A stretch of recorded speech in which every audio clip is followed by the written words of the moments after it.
Hey friends, a few times a year, especially Easter, I like to make my white cake with buttercream frosting.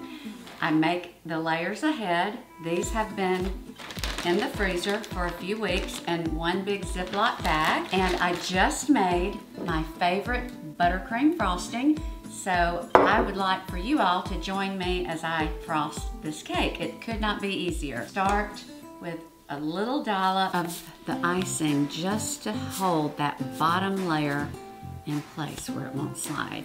Then I just do a thin layer on top, then stack the second layer, okay? And here is the top. These are 6-inch layers. I think it just makes a beautiful presentation when you have smaller, taller layers. I just think it's stunning on a cake plate. Okay, now I just start smoothing and I just start turning it. It looks at first like you're not gonna have enough, but if you just keep adding it and spreading it in a thinner and thinner layer, it just works. But what I'm trying to do is get an even coating on all sides. So I have this leveler. As I turn the cake, I'm just using this and it's just helping me stretch the icing and not have to use so much of it.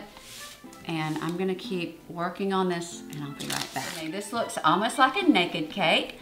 And I have a marble pedestal. It will be beautiful on that. You can put berries along the bottom.